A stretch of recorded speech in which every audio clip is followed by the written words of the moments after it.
Thank you, Diane. I appreciate that. And welcome, everyone. It is a great honor and pleasure to speak with you tonight. We have a lot of ground to cover because I've given this menopause topic talk, and it usually takes a little bit longer than 20 or 30 minutes. So we'll see what we can get through. We'll try to move along. So if I talk a little fast, you'll know why. I have a lot to say. This is what I do day in and day out in my practice. We're going to talk about menopause management, what's new, what's old, and perhaps what's new again. The only thing I have to disclose is that I am a gynecologist employed by Capital Health Medical Group. And tonight we're going to talk about a few things. Our goals are define what menopause is, review the symptoms and health implications related to menopause, and then review options for treating various menopausal symptoms. That's a tall cup to drink, just so you know. So menopause really defines as the end of our reproductive life. It is when our follicles have gone away, we have no longer have any eggs, and so we enter a state that is post-reproductive. It typically occurs between 45 and 55 years old. Average in our country is about 51. It can occur spontaneously or naturally, or it can be induced by having your ovaries removed, so surgically, or chemotherapy, radiation, and there are some other medications that can lead to menopause.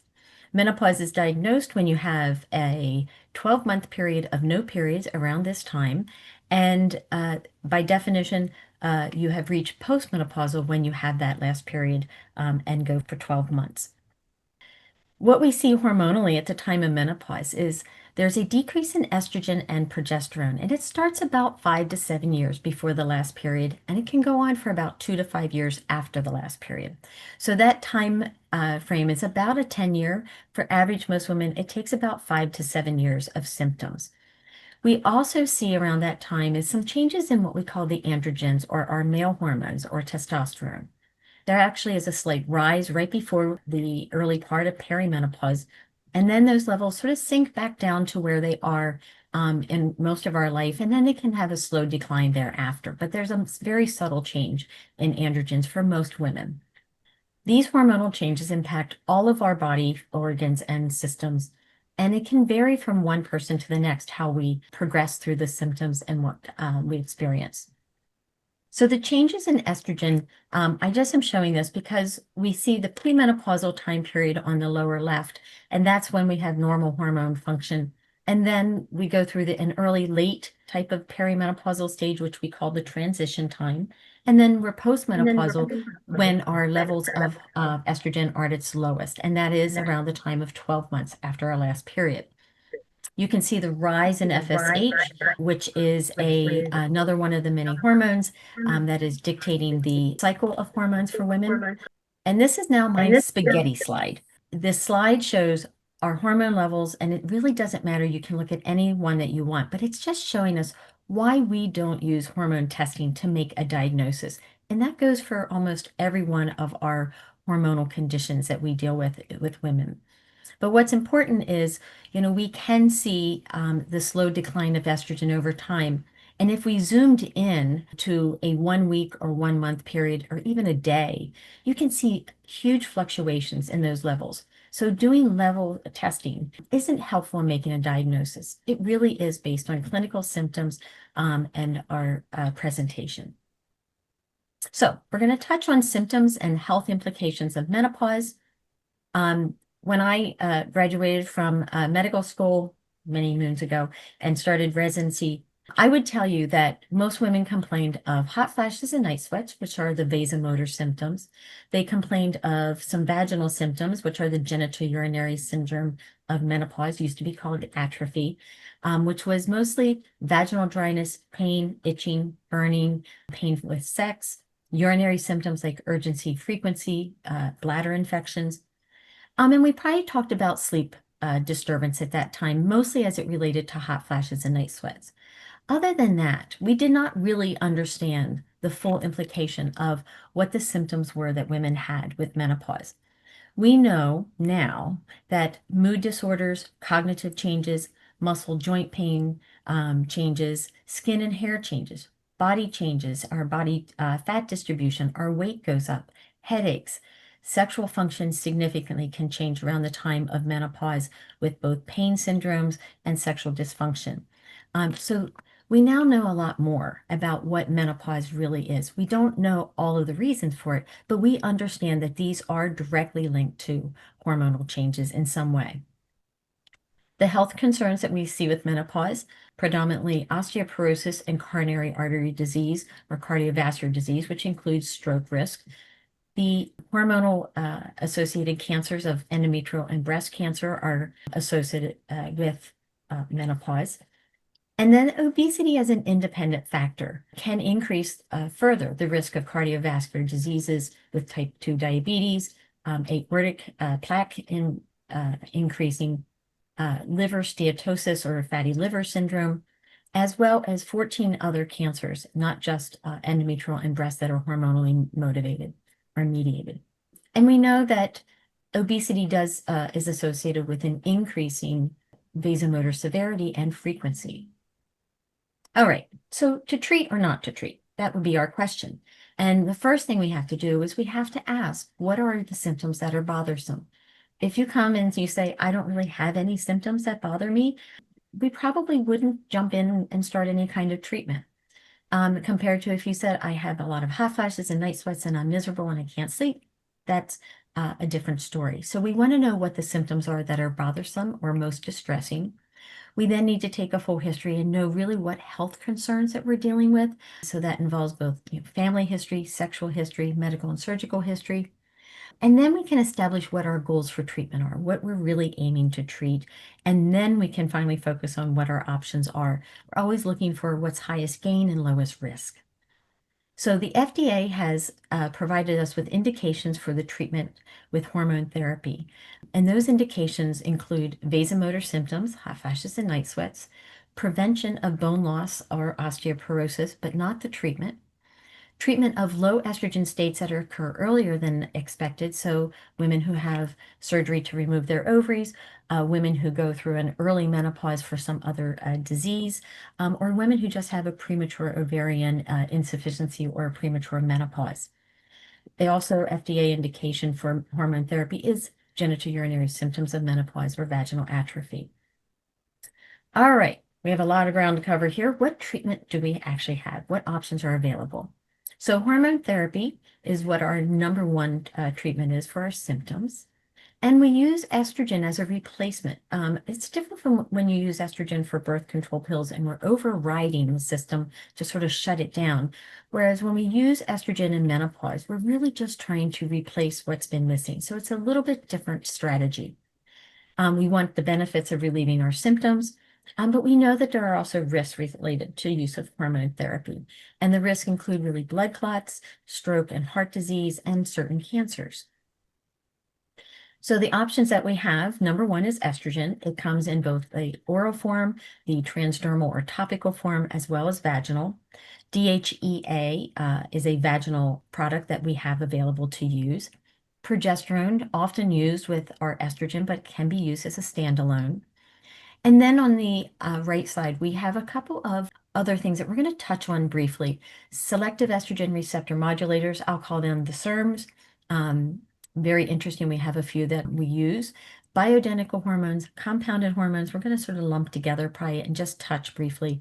Testosterone, and then hormonal contraception.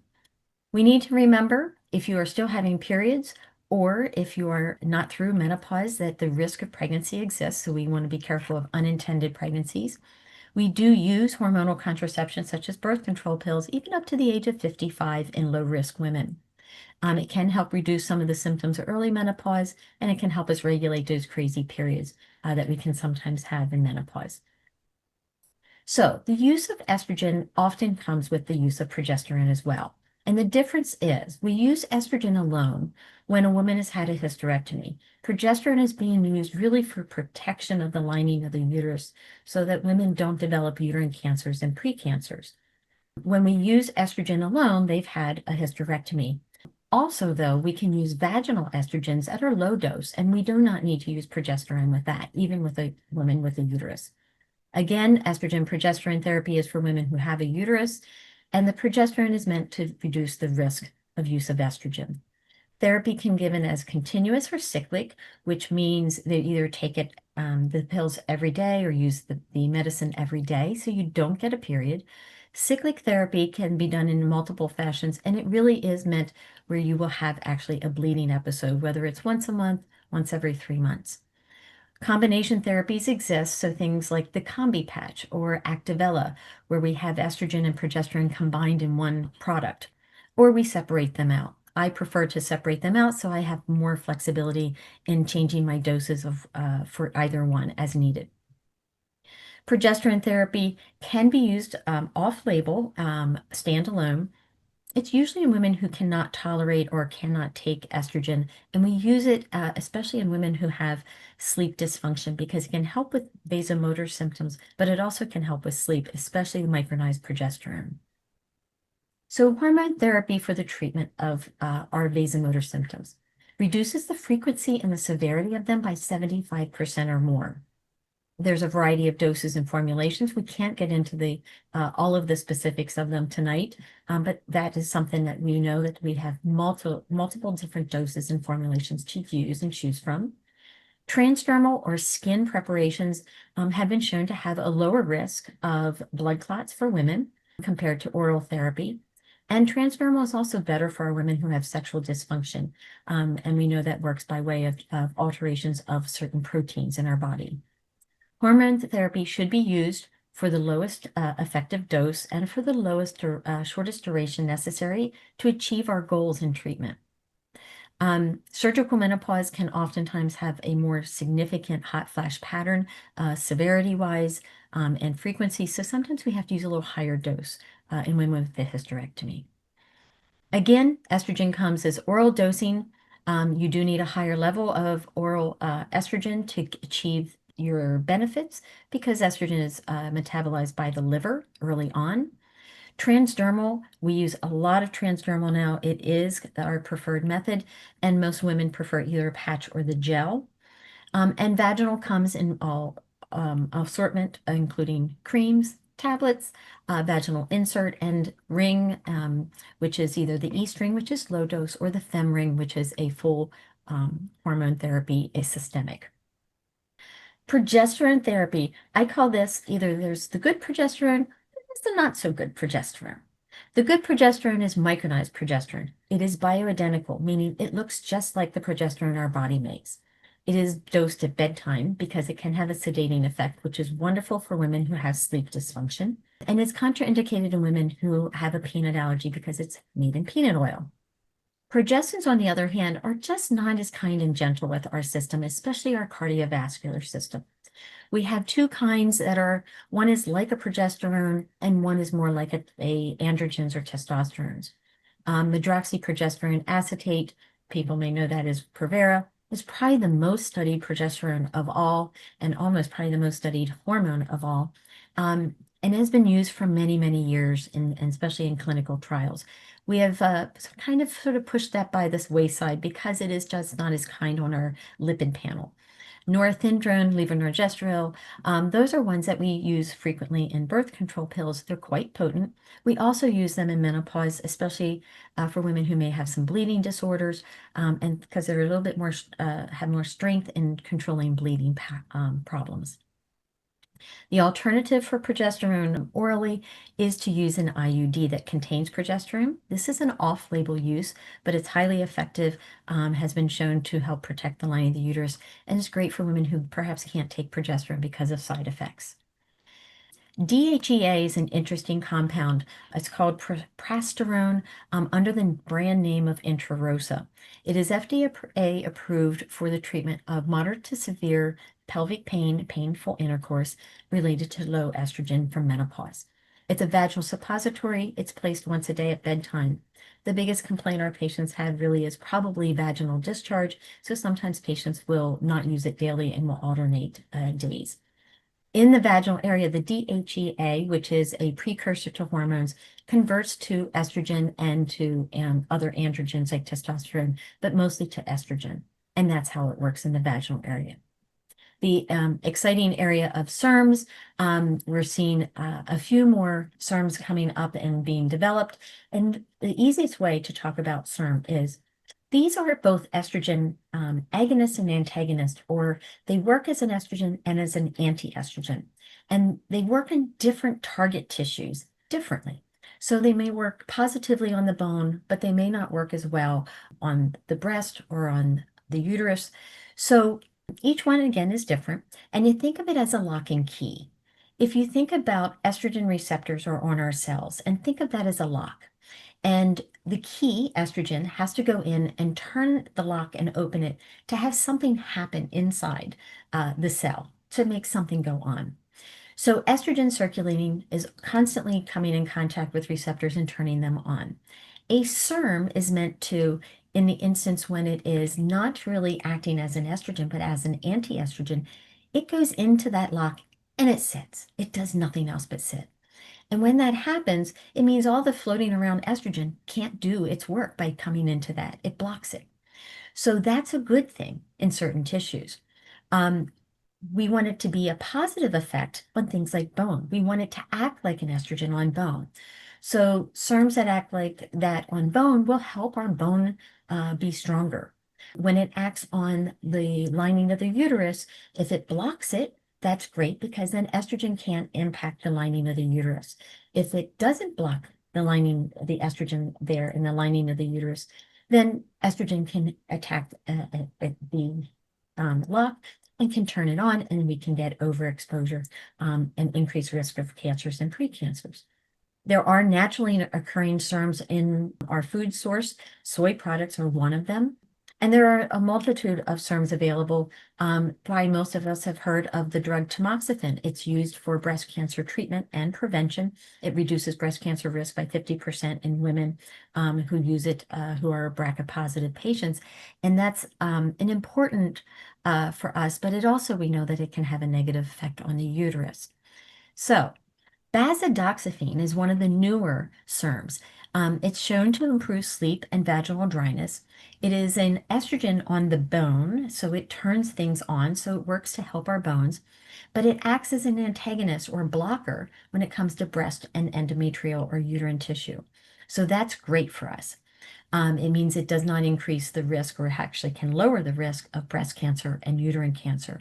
It does have a risk of blood clots, so we have to be careful in women who have a history. And it comes in a product, Dove, which is combined with conjugated estrogens.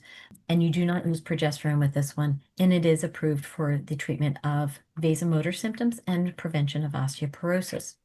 Another unique SERM that we have available to use is called ospemifene. This is an estrogen agonist on the vaginal tissue, meaning it helps the vaginal tissues. It is a daily tablet that you take. It can have a modest increase in hot flashes, which generally abate over 6 to 12 months for many women who take it. It is hard to get our hands on because it can be a little costly, but it is highly effective. It does have some type of estrogenic effect on the lining of the uterus, but does not appear to increase the risk of cancers and precancers for at least the first year. It is not recommended to use progesterone with it, but we do need to monitor patients closely to evaluate them if they have signs of bleeding or any other concerns. Again, it has an increased risk of stroke as well as blood clots, so that has to be factored into whether a woman can use it.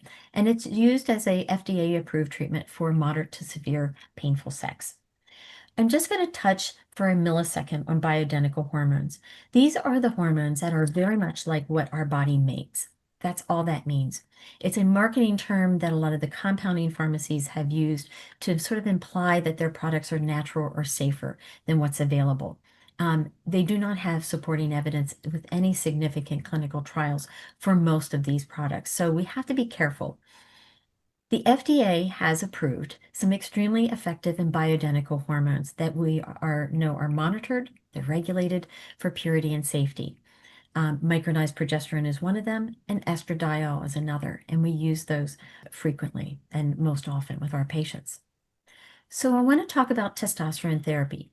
There are studies that show there's a slight improvement in sexual function in women who have decreased desire, otherwise called HSDD. For interest of time, I'm going to abbreviate it. There are no severe adverse effects known from testosterone when you use it in what we call physiologic dosing, or when the testosterone is at a level that is normal for a woman. Safety concerns do occur when we get higher levels, so we are very careful about pushing our testosterone dosing and monitor it closely.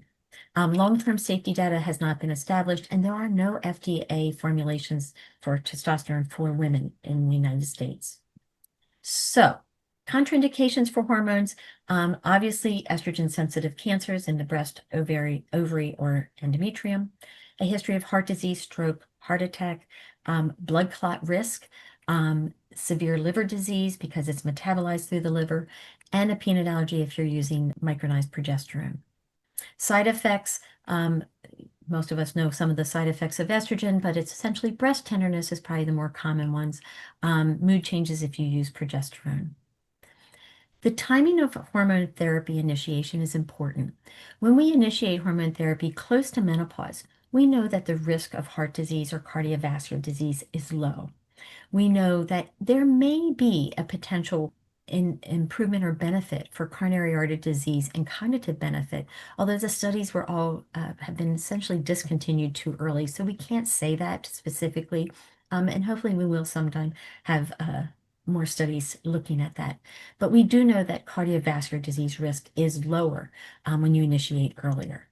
In contrast, if you start hormone therapy later from menopause, it can be harmful. So from the Women's Health Initiative, we know the absolute risk of coronary artery disease is lower in the younger women, especially when it started within 10 years of their last period, and compared to women who have more than 20 years from their last period, which is considered significantly higher.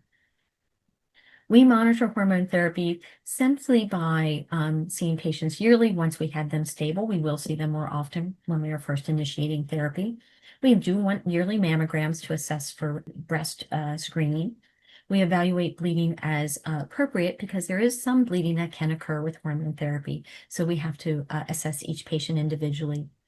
No hormone testing is indicated. The one caveat I would say is if I have a patient who's not responding to therapy as I would expect, I will often do hormone testing to see if we're getting absorption or if there's something else going on. And our goal again is to use the appropriate dose for whatever duration we need to treat the symptoms. How long do we use it? It's individualized and it's based on the severity of symptoms and what the patient perceives as the risk and the benefit. Approximately 50% of women will experience recurrence of their symptoms if they discontinue hormone therapy, and 20% of women actually can have hot flashes, vasomotor symptoms beyond 20 years from menopause. So that's significant. Low-dose hormone therapy can continue as long as there are vaginal symptoms, and it provides help and symptom relief. We're going to talk a little bit about non-hormonal treatment for vasomotor symptoms. There's a lot that we can touch on, but we're going to kind of limit it just to weight impact, some mind-body therapies, and then we're going to touch on fezolinetant, which is a newer drug that came out in the past few years. So weight gain at midlife, we know, is mostly related to aging and lifestyle. However, there is a weight gain that occurs because of slow metabolism and loss of lean muscle mass. And that leads to an increase of what we call central adiposity, or that's the apple shape. And that's what many of us can experience. And women will say, I'm the same weight, but my pants don't fit. That is the risk factor for heart disease and stroke risk. So changes in fat distribution are known to be related to menopause, but we don't know the exact etiology or the cause. Weight changes can be influenced by low estrogen, but also by mood and sleep issues. So there is a multifactorial effect going on. Management of weight gain is the one thing that we offer to patients for the time of menopause. And we offer a multitude of things that can be done, but obviously lifestyle and behavioral modification or management is first. Pharmacology, especially with the onset of some of these GLP-1s that are now available, the horizon looks much brighter, and obviously surgery for some women. We know most women can safely have light to moderate intensity exercise, and physical activity can also help relieve some of the symptoms of hormone depletion, as well as helping with more chronic diseases. Weight loss is the only lifestyle modification that has been shown in studies to improve vasomotor symptoms. However, diet, exercise, by mediating through weight loss are probably also effective, but just haven't been shown in clinical trials. what's most important is we find what is sustainable both in a nutritional plan and an exercise plan for women. There are other things that we can do to help cope with vasomotor symptoms, such as cooling techniques, comfortable clothing that are wicking. The studies looking at trigger avoidance hasn't shown to be significant in improving vasomotor symptoms, although I have a lot of patients who disagree with that. So the benefits of physical activity, remember we need to increase our heart rate, so aerobic activity. We need strength training, so either with weights, resistance bands, and flexibility exercises, so balance training, but using things like yoga, tai chi, Pilates.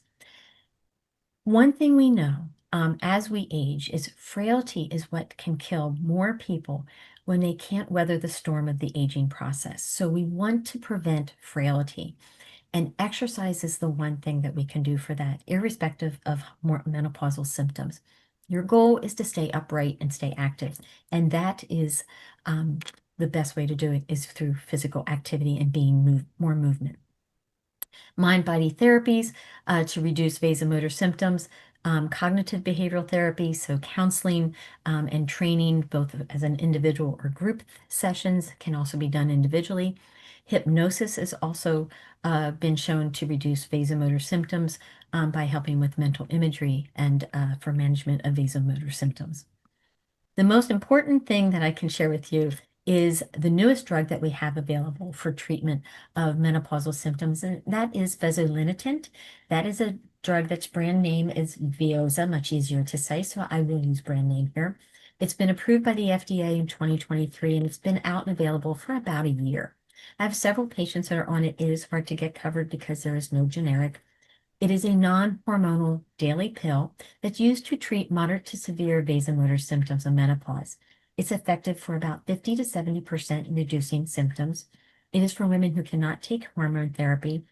It is seen with an elevation of liver enzymes as the risk, so we do monitor them before therapy as well as during treatment. The way that it works is quite unique. At the time of menopause, as estrogen levels decline, the thermoregulator center in our brain starts to expand and it becomes very large. And that is what causes a hypersensitive or overstimulation of the center.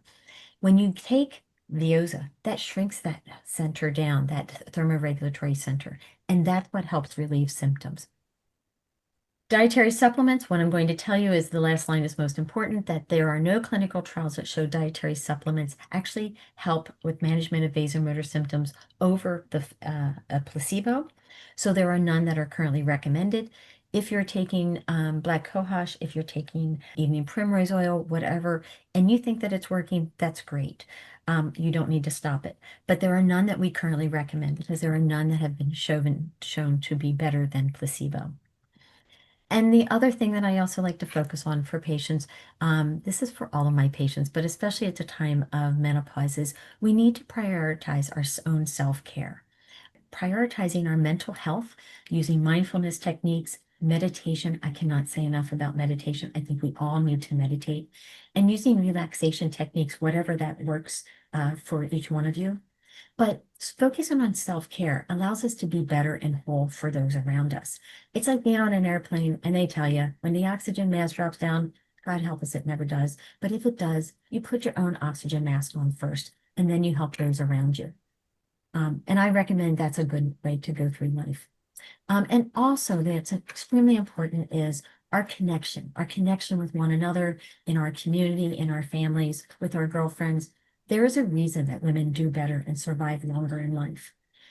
It's not just about estrogen. I think it's about connection and our girlfriends. So I say, promote, nurture those relationships, ask for help when you need it, but just know that connection is vital. I think we did all see that during our pandemic when we were all so very isolated.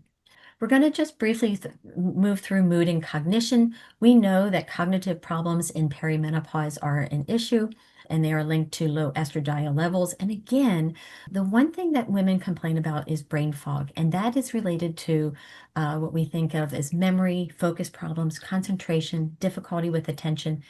And the one thing that we know that is a counterbalance to that is meditation. So please think about meditation. I'm just going to run through because I know we have a lot to accomplish, and I want to make sure Dr. Saleh has time to chat. When we talk about mood disorders, what is most important is that we use antidepressant as a first-line treatment for mood disorders, especially in people who have a history of depressive episodes or have severe symptoms or suicidal ideation. Hormone therapy may be a good augmenter to mood disorders and a treatment with antidepressants, but first-line therapy is use of antidepressants. We want to deal with sleep disruption. Most women complain of sleep issues and staying asleep and falling asleep. And so treatment of vasomotor symptoms can help with that. Good sleep hygiene is extremely important. There is no hormone therapy that is FDA approved for sleep dysfunction. So we have to use the things that are available. We do know that the micronized progesterone may help, and so that is usually our go-to progesterone for women on hormone therapy. I also encourage patients to have a sleep study done if they're having difficulties that go beyond what we feel is a reasonable for menopause. The genitourinary symptoms of menopause. We're going to run through this, but just know this is going to be part B of menopause talk when I get my chance to do the second part, because there's a lot related to sexual dysfunction. We already talked about what the symptoms are. We have a lot of non-hormonal therapies. Lubrication, silicone-based, is generally preferred after menopause. Vaginal moisturizers are used not during sex, but during 2 or 3 times a week. We like Replens and Reverie. And we use other forms of non-hormonal therapy when we're dealing with things like pelvic pain, such as pelvic floor therapy and vaginal dilators, vaginal vibration. We can use local therapy. We can use systemic therapy, DHEA and SERM that we already talked about. Local estrogen is highly effective. We recommend this when non-hormonal therapy does not work. We prefer it over systemic therapy because it has a greater efficacy and lower risk, and you do not need to use progesterone. There are some women who we consider high risk, and we may want to be careful about using vaginal estrogen, and those really are the women who have estrogen-dependent cancers, and we will talk to their oncologist perhaps, but most women, even those who have a history of estrogen-dependent cancer, such as uterine or breast cancer, can use low-dose vaginal estrogen. Sexual disorders, we are going to go through and sort of kind of skip through this, but just know sexual disorders are extremely common after menopause. The low sexual desire is the most common one that I see with patients besides pelvic pain. We do see orgasm dysfunction, and we can treat that as well. There are no FDA-approved medications for postmenopausal women for HSDD. There are only for premenopausal, but we do use off-label testosterone. I say it's complicated, and this is the best way to explain it. Our sexual experience for women is quite different from men, and so how we treat, we have to use multiple therapies and work very specifically with women. It's very different from men, just complicated. Testosterone therapy can be used. There are, again, no FDA-approved testosterone drugs available. We tend to use male forms. We can use compounded testosterones, although we've sort of gotten away from that. We use either Testim or Androgel. Male testosterone is 10 times the dose of what women actually need. So we have to be very careful. So this is a time where we will monitor testosterone levels to make sure we're not getting in the super physiologic range and getting into trouble. Painful sex, we've already talked about that. We can use systemic hormone therapy for vaginal symptoms. We prefer to use more vaginal due to, again, low risk. And the last thing we want to touch on is osteoporosis. And I think these slides are very, speak for themselves. Normal bone on the left, you can see a good structure. You see what osteoporosis looks like on the right with already some architectural changes and microfractures, and that is what increases the risk of fracture. Major cause of bone loss is the postmenopausal state related to low estrogen. We reach our peak bone mass at age 20, and genetic factors really account for the majority of our bone density. Lifestyle factors is much less. There is an accelerated bone loss at the time of late perimenopausal in the several years right after menopause, 3 to 5 years. And that can affect really more the spine more than other areas, but it does affect all areas. For prevention, we recommend weight-bearing exercise, and making sure you're getting adequate calcium and vitamin D intake. We recommend calcium more in our food rather than in supplementing. And we do screening on intervals based on age and risk factors. Hormone therapy does prevent bone loss, and we know that women who are younger than the age of 60 or within 10 years of menopause who do not have a contraindication to using hormone therapy could benefit from the use of hormone therapy to reduce their fracture risk and maintain good bone loss, especially if they're having vasomotor symptoms. And we're going to end there and let Dr. Saleh start. I want to thank everybody for listening and say thank you for your patience tonight. All right, everybody, good evening. Thanks so much for being here. So tonight I'm going to speak to you about cancers in women, preventing and detecting gynecologic cancers. I have nothing to disclose here. So our goals here tonight are to identify signs and symptoms of gynecologic cancers that should prompt further evaluation, identify risk factors that we can change in terms of our risk for GYN cancers, and then identify interventions that can reduce our risk of gynecologic cancer. So this is the female reproductive system. I'm sure everybody knows this, so please don't be insulted. But basically, we have the vulva on the outside, the external genitalia. We have the vagina, the cervix, the uterus with the endometrium, and the fallopian tubes and ovaries. So this is the part of the body we're focusing on today. And here it is in a different format.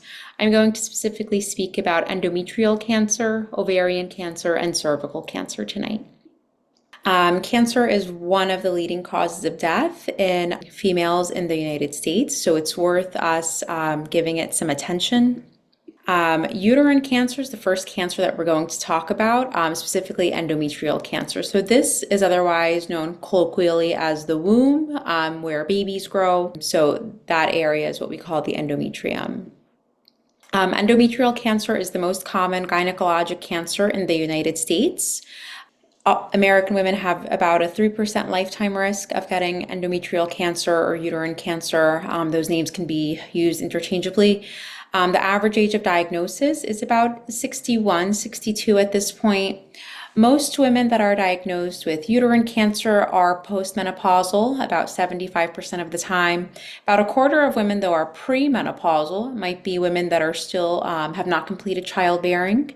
And 5 to 10% of women are very young, less than 40, that get diagnosed with uterine cancer.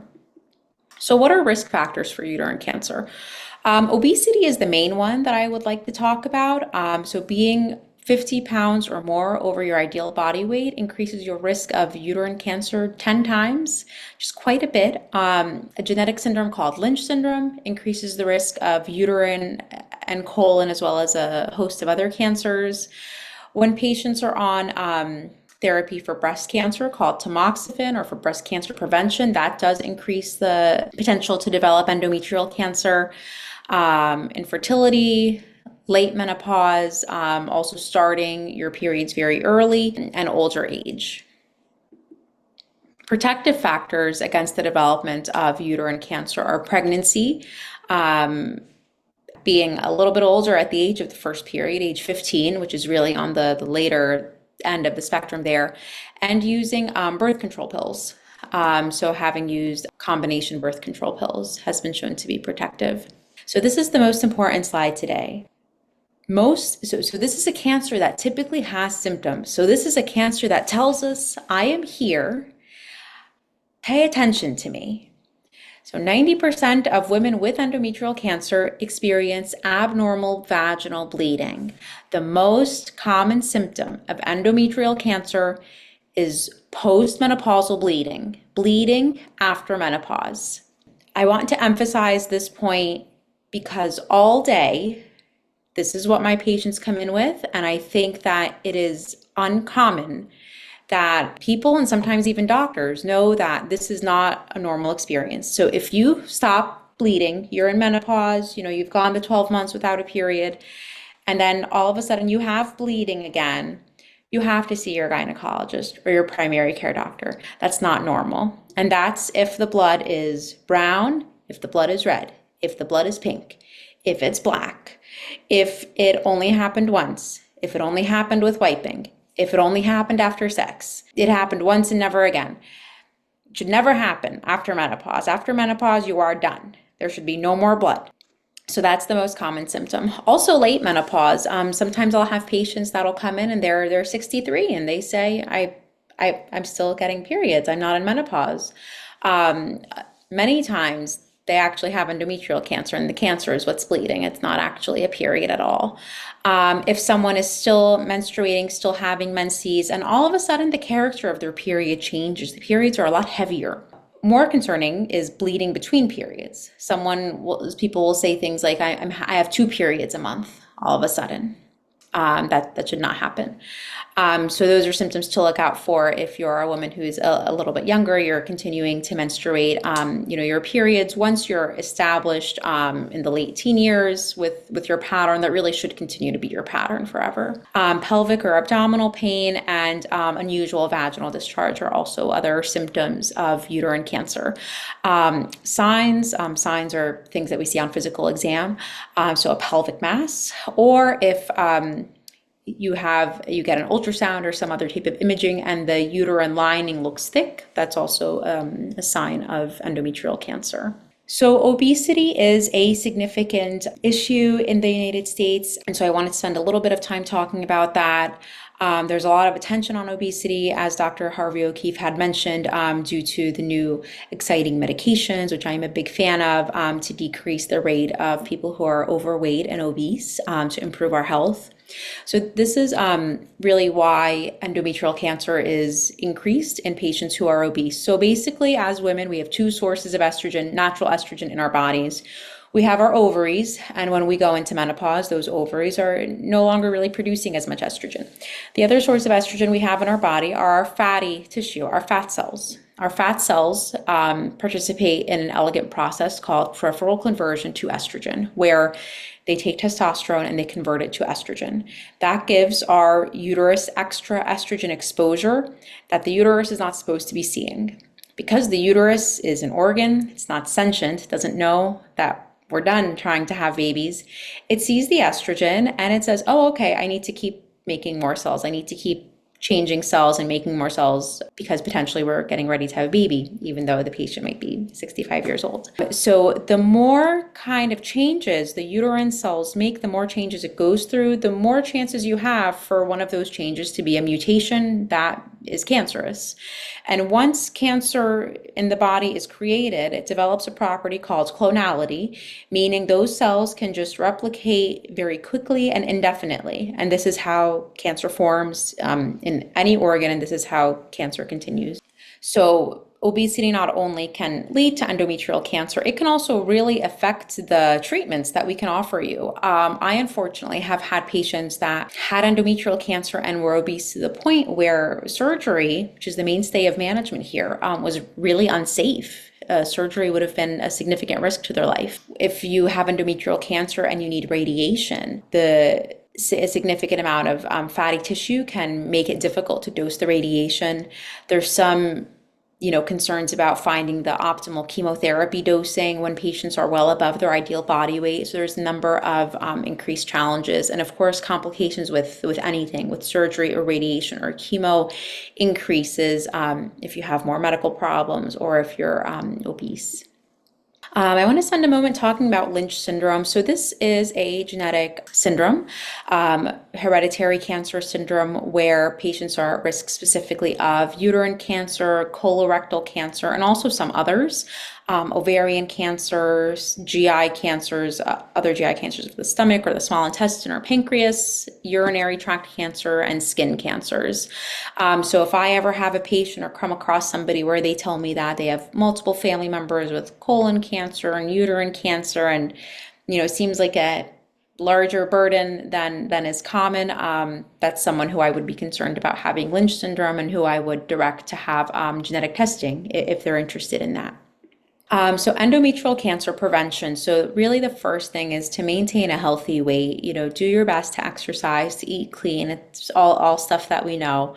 Family history, know your family history, find out from your family, and sometimes this can be hard, especially with sometimes the older generations. It can be difficult. People don't really talk about cancer, don't talk about their medical struggles, but it's important to know our family history because that may lead to you getting genetic testing or them getting genetic testing. And if you have one of these cancer syndromes, we do actually screen you differently than the general population. So someone can have Lynch syndrome or even the BRCA mutations, 1 and 2 actually, as an update in this slide, are at higher risk of developing certain uterine cancers.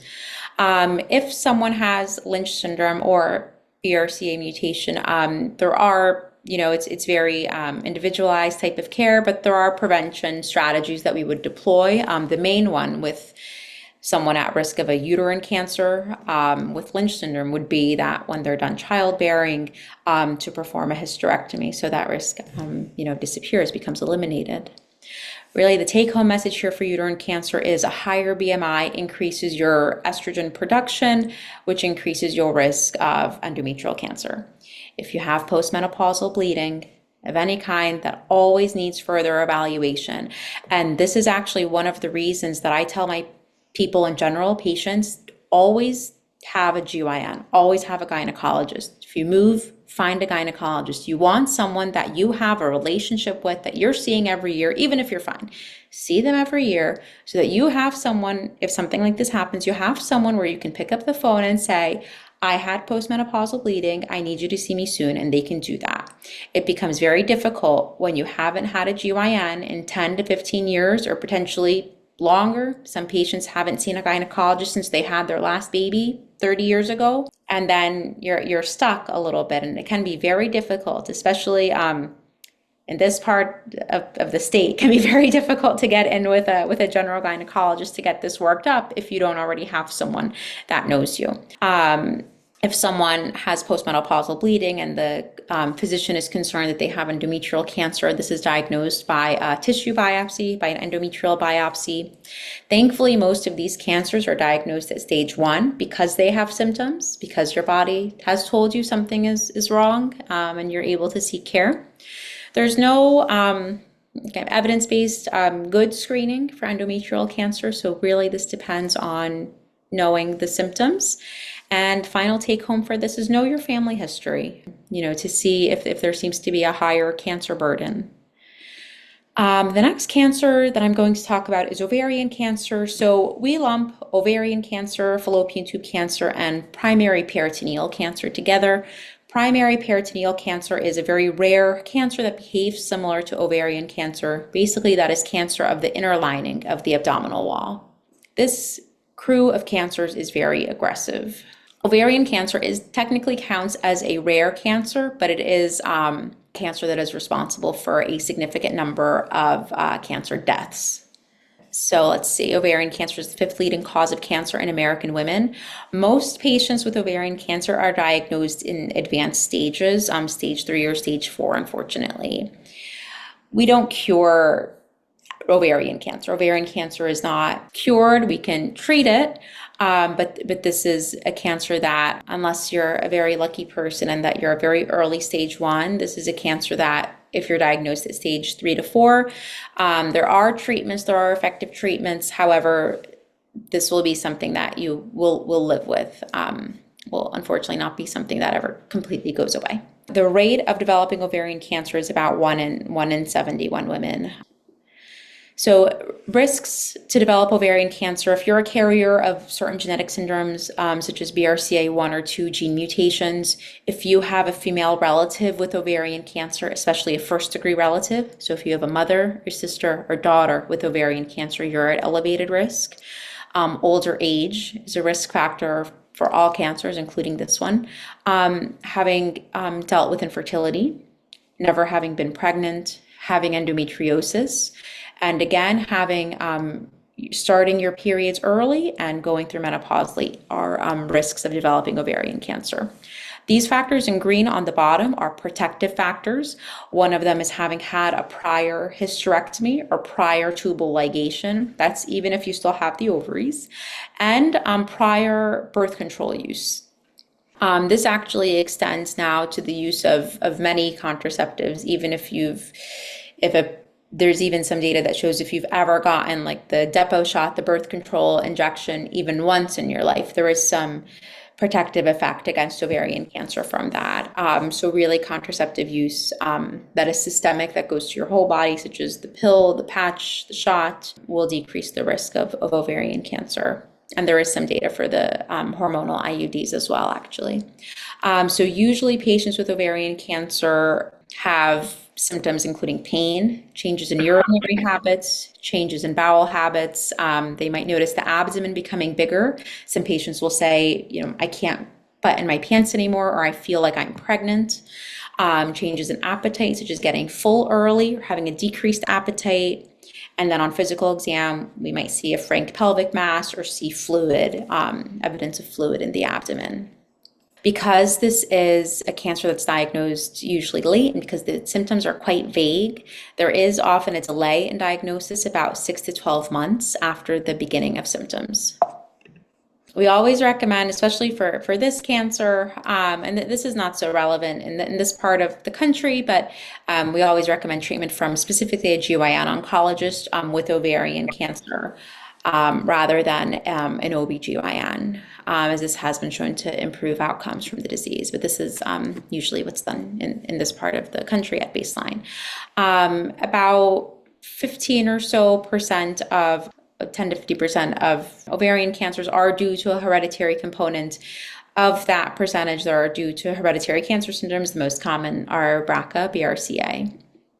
BRCA mutations increase the risk of many cancers, and that includes breast, ovarian, pancreas, prostate cancer. So if these are cancers that affect, the breast and ovarian obviously affect women, but especially with BRCA2 mutation carriers, that can lead to male breast cancer, and pancreas and prostate are obviously affect men.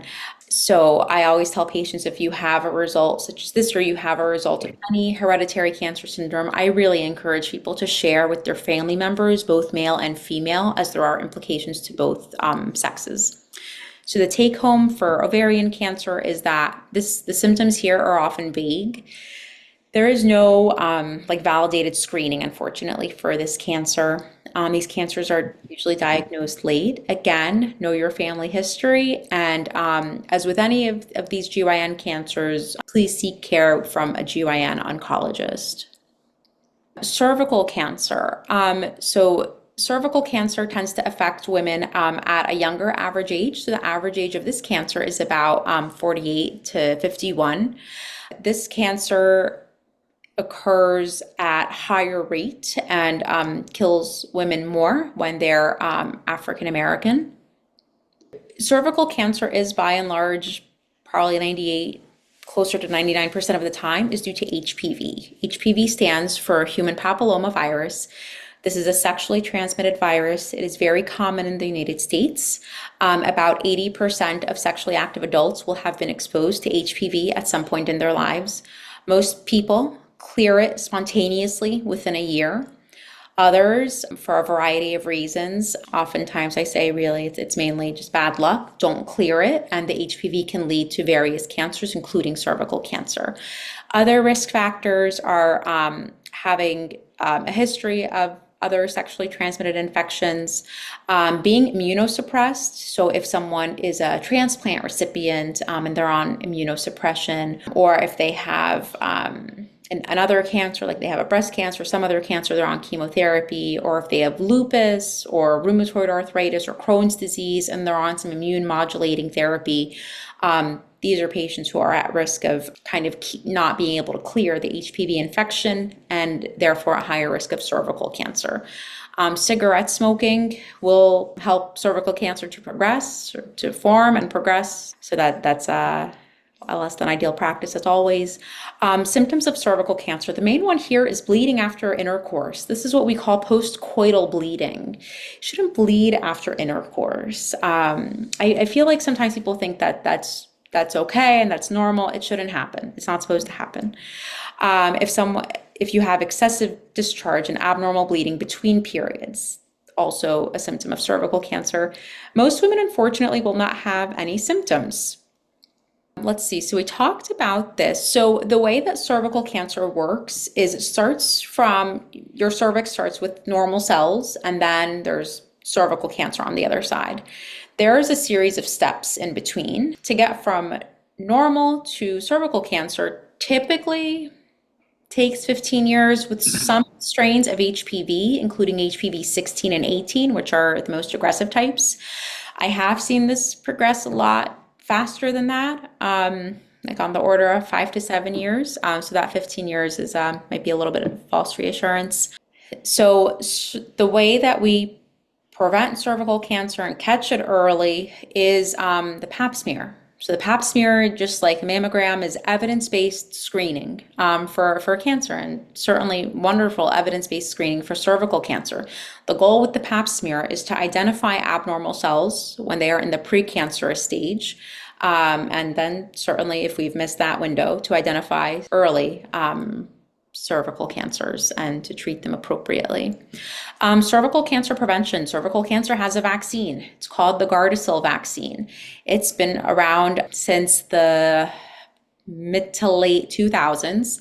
Currently, it's approved for males and females ages 9 to 45. Ages 9 to 45. FDA approved and covered by insurance from ages 9 to 45. Recommended for males and females ages 9 to 45. Even if you had a pap smear that came back with HPV. My patients that have had cervical cancer already, frank cervical cancer, I give them the HPV vaccine because this vaccine protects against 9 strains of HPV. Typically, people will not be infected with all 9, so there is still some benefit. This vaccine is inactive. It cannot cause HPV infection. It cannot cause cancer. Ideally, we like to give this vaccine before sexual debut, meaning before a child has had any type of sexual activity, which is why pediatricians will typically group this vaccine with the 11-year-old vaccines. And there is data that shows that younger people, children, produce a more durable immune antibody response to this vaccine than people who receive it when they are older. The other thing that I tell people, if there's any, parents on this call, sometimes it's difficult as a parent. I have a young son. Sometimes it's difficult as a parent to imagine that your child will ever have sex. That's fine. Even if your child never has sex, that's no problem. Even if that's the case, there are still ways to get exposed to HPV in your occupation, actually. So if you want your young child to be a doctor or a nurse, I treat cervical cancer in the operating room. And if I'm treating someone with HPV and I'm using cautery, certain instruments in the operating room, those HPV particles can become aerosolized and they can be spread. They can cause actually head and neck cancers. And this is evidence-based. There are physicians that perform many of these procedures have a higher rate of head and neck cancers if they're not using the appropriate personal protective equipment. So if your child is one of these unicorns, they're never going to have sex, that's fine. But if you want them to be a doctor or a nurse, they can have occupational exposure. Please get them vaccinated. So we used to have these other old vaccines. Now we have this one only vaccine, Gardasil, for cervical cancer that's available in the US. If you're younger than 15, it's 2 doses. If you're older than 15, it's 3 doses. If you got 2 doses and then fell off the train and it's 10 years later, you don't need to catch up. You just get that 3rd dose. People who should not get this vaccine are people who are allergic to it. If you've gotten 1 dose, had a bad allergy, you should not get the remaining doses. Or if you have an allergy to yeast. If you're sick, don't get the vaccine during that time. Wait until you're better. Pregnancy, we just don't have data for it. I don't think it's actually harmful in pregnancy, but we don't give it in pregnancy. It can be given during breastfeeding, though. This vaccine works. There's some data listed here, but I will tell you that in countries where this vaccine has been really promoted on a national level, such as New Zealand, they don't have cervical cancer anymore. There is a lot of kind of buzz about this vaccine. There was significant concern when it first came out that this would cause increased promiscuity, especially in young girls. And then there's been numerous studies that have shown that this is not the case. This is a vaccine that prevents cancer the same way that hepatitis B vaccine prevents cancer, prevents liver cancer. We give that, we don't complain about it. So I encourage people to think of this, in the same way. And truly, since I have an audience, I would like to, you know, we might think that people who have many sex partners, they're at the highest risk, and they are, but it really only takes one. I have many patients, many patients with cervical cancer that will tell me, but doc, I only have ever had sex with one person, my husband, and nobody else, and they have cervical cancer. So, you know, this is a cancer that really can affect anybody. The take home here for cervical cancer is we encourage you to get your loved ones vaccinated for HPV, your children vaccinated before onset of sexual activity. We encourage you to see your local friendly neighborhood gynecologist and get your age appropriate cervical cancer screenings, your pap smear. Quit smoking, which as an oncologist I would be remiss to say not to say at any opportunity. So just as a quick summary of all of it, if you experience bleeding after menopause, please tell somebody. That shouldn't happen. If you have a lot of cancer in your family, tell your doctor and discuss genetic counseling with them. If you are in the appropriate age, you're eligible for HPV vaccination, get your pap smears and HPV testing, stop smoking. And that's all I have here. This is my office number. Hopefully no one here ever has to meet me in person, because I hope none of you ever get a GYN cancer. And I'm all done. And I think Diane will guide us through questions. Yes, thank you very much, and thank you to everyone. We're going to open it up for Q&A. So again, I do have a couple of people that submitted questions. One was for the HPV vaccine, is taking it after 45 years of age any help at all? Yeah, that's a great question. This is asked often. So after age 45, as we get older, our response to vaccines is not as robust. However, I would say that likely there is some benefit after age 45. Unfortunately, would not be covered by insurance, and it technically would be off-label use of the vaccine. But likely there is some biological effect there. Great. The second question I received was, if I'm having urinary symptoms like pain, I'm going frequently, I'm also having UTIs, and I'm in menopause, should I go to a urologist or a gynecologist first, or someone else? I would say either. Most urologists and gynecologists could do the evaluation. So, whoever you can get in with first should be able to help you. If the urologist says it's not urologic, then you definitely need to see the gynecologist. And would anyone like to ask a question directly? You can take yourselves off mute or again, put it in the chat room. We'll be happy to read that. I did have one other. If you used fertility drugs in the past, does this increase your chances for cancer? Yeah, that's a great question. I not a infertility specialist, but my understanding is that some of the formulations that were used previously had very high doses of estrogen. Now, over a brief period of time, I don't think that would significantly increase the risk of endometrial cancer. However, if you had a extended period of time of unopposed estrogen use, that would be a risk factor. But I think if it's just a period of a few months, I'm not sure that would really elevate your risk in a meaningful way. Is there genetic testing for endometrial stromal cell sarcoma? So endometrial stromal sarcoma is a very aggressive form of uterine cancer. So that's actually cancer of the uterine muscle, not actually the uterine lining, like traditional endometrial cancer or more common endometrial cancer. I don't believe that there is genetic testing specifically for this type of cancer. When someone goes to get genetic testing, they will test not specifically for one gene, but now a large panel of genes, a large array, and that's becoming the standard of care. So if any mutations are identified that predispose you to any type of cancer, that should be able to come up. How long does menopause last? Also, 1 minute I'm having hot flashes, then the next minute I feel so cold. So menopause essentially lasts forever.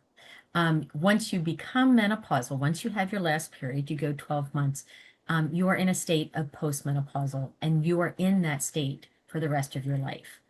If we're talking about symptoms, most of those symptoms are, that 5 to 10 year range around the last period. Symptoms, however, can continue in about 20% of women will have symptoms into their 70s or later. And I do have women who are on their hormone therapy in their 70s, and they will not let me stop giving it to them because they've been on it all along.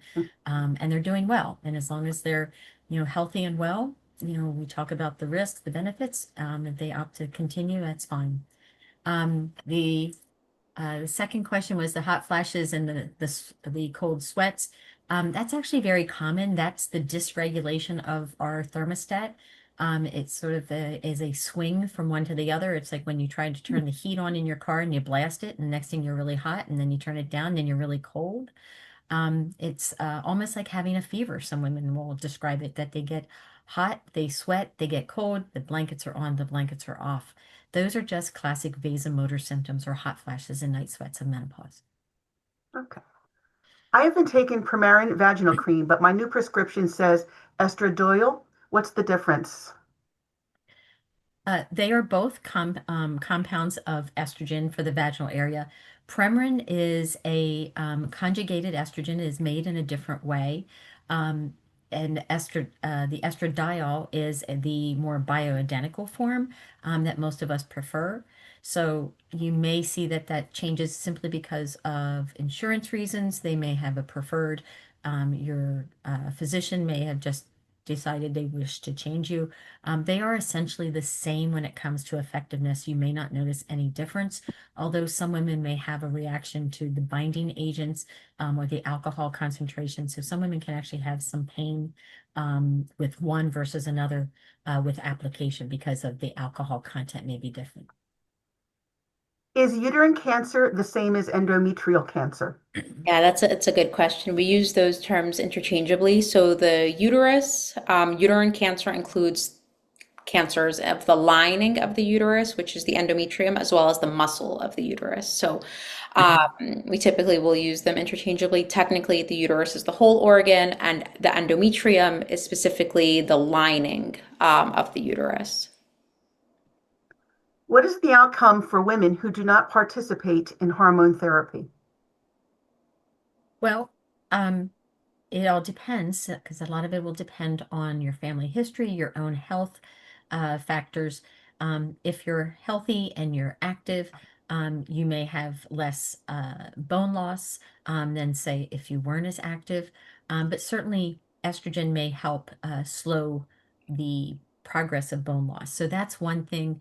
But if you're not having symptoms, you're probably in the boat of what most women who don't take hormone therapy. If you develop symptoms along the way, the decision has to be made of whether it is considered, you would consider it safe enough to start hormone therapy, depending on how long from the last period. But there's a lot of women who don't take hormone therapy.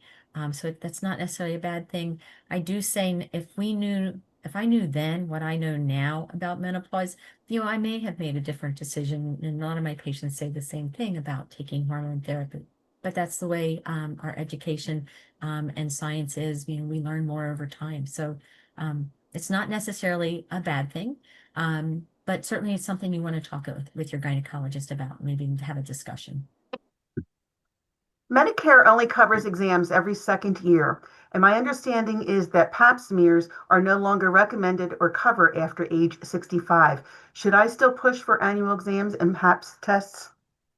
Yeah, so if you've had all like low risk pap smears, no precancerous pap smears, that's correct. You don't need to get pap smears anymore after age 65. You do still need an exam. So the the pelvic exam is much more than the pap smear. Pap smear is just the sample, like the swab, to look for cervical cancer cells or precancerous cells, but you still need the exam. I am aware that Medicare only covers it every 2 years. I'm not a big fan of that, but that is the case. I would recommend definitely get your exam every 2 years on the nose and just have a very low threshold to reach out to your gynecologist if you need anything. So Medicare only covers the wellness exam every 2 years, but that doesn't mean that you can't see your gynecologist. If you have a problem, you still can see your gynecologist for what's called a problem visit. And if you need an exam for a problem, Medicare will cover that.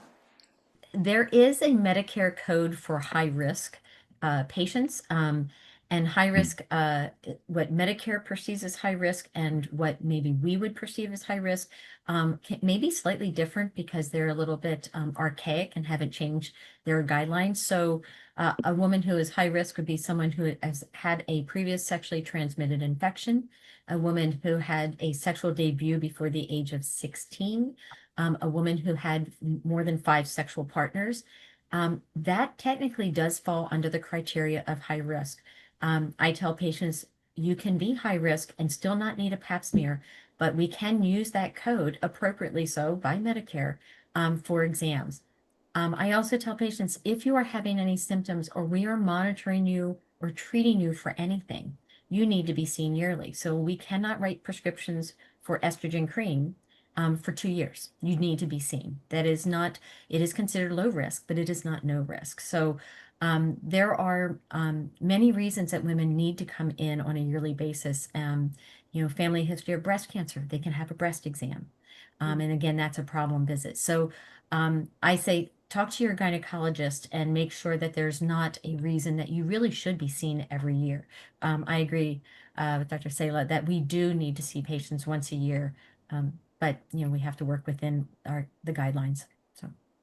Okay, I'm going to ask the questions that we have currently in the chat box, and then that's where we'll end it. So the next question should be, should I remove my IUD since I am in the menopause phase? That's the burning question of the day. We had this discussion day in and out with our patients. If you want to look at when the IUD was placed, your age, what your symptoms are, and put it together and determine, the last thing you want to do is remove an IUD at the age of 53 and then start to have periods again when you weren't having periods because of the IUD, if it's a progesterone containing one. So, certainly the most of the progesterone containing IUDs are now 8 years, the majority of the ones we put in. So if it's less than 8 years, there's no reason you need to take it out, especially if the possibility is that you're going to use it for your progesterone effect if you're going to take hormone therapy. So I'm very hesitant to jump in and take IUDs out early on. I tend to sort of delay and give a little bit more thought to it. But good question. Why are they called breast cancer BRCA genes when they and their mutant forms are found in a number of cancers involving different organ systems? Unfortunate nomenclature?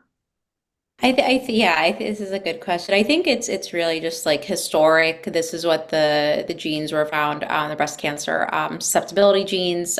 This is where the cancer they were identified for, and then when more research was done, it was found that they kind of affect a significant number of other cancers. I wouldn't necessarily call it unfortunate. Breast cancer is very common, and I've never had an issue with it, but I do think that's more of a historic thing. What is the average duration of hormonal replacement therapy? Our recommendation is to really use it for the shortest duration that is appropriate for why we're using to treat it.